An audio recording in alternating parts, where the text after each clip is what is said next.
రవాణా కార్మికుల సమస్యల పరిష్కారం కోసం బిఎంఎస్ అనుబంధ ట్రాన్స్పోర్ట్ ఫెడరేషన్ బీపీటీఎంఎం రాష్ట్ర వ్యాప్తంగా ఆందోళనలు చేపట్టింది. ఆటో కార్మికులతో పాటు ప్రైవేట్ రవాణా కార్మికులు, ప్లాట్ఫామ్ వర్కర్ల సమస్యలు పరిష్కరించాలని బీపీటీఎంఎం జాతీయ ప్రధాన కార్యదర్శి అల్లూరి రవిశంకర్ డిమాండ్ చేశారు.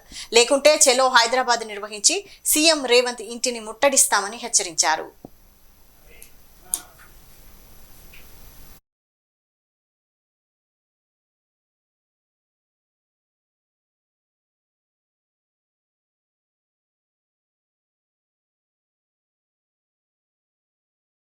తెలంగాణ ఏర్పడి రేవంత్ సర్కార్ ఏర్పడి 2 సంవత్సరాలు అయినటువంటి తర్వాత తెలంగాణ రాష్ట్రంలో అనేక మంది ఆటో డ్రైవర్లు ఆర్థిక ఇబ్బందులకు గురయ్యి ప్రాణాలు కోల్పోవడం జరిగింది. ప్రధానంగా మహిళలకు ఉచిత బస్సు ప్రయాణం పేరుతోటి ఏదైతే ఉచిత బస్సు ప్రయాణము అమలు చేసినటువంటి తర్వాత అన్ని జిల్లాలలో కూడా హైదరాబాద్ నగరంలో కూడా ఆటో డ్రైవర్లు చాలా ఇబ్బందులు పడుతూ ఉన్నారు.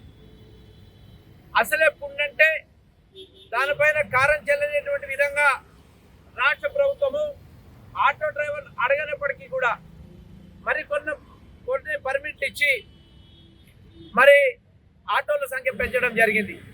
కొన్ని ఆటోల సంఖ్య పెంచినటువంటి తర్వాత కూడా అసలు ఆటోలు లేనటువంటి నిరుపేద ఆటో డ్రైవర్లకు ఆటోలు దొరకలేదు. మరి 5 ఆటోలు 10 ఆటోలు ఉండి దళారుల చేతిలో ఒక ఆటోలు వెళ్ళిపోయి మరి రాష్ట్ర ప్రభుత్వం చోద్యం చూస్తూ ఉంది. ఇంకో విషయము, ఓలా, ఊబర్, ర్యాపిడో బైకులు, అక్రమ బైకులు ఏవైతే ఉన్నాయో ఈ అక్రమ బైకుల యొక్క వ్యాపారం పెరిగి ఆటో డ్రైవర్ల యొక్క జీవన ఉపాధిని దెబ్బతీసింది అనేటువంటి తెలియ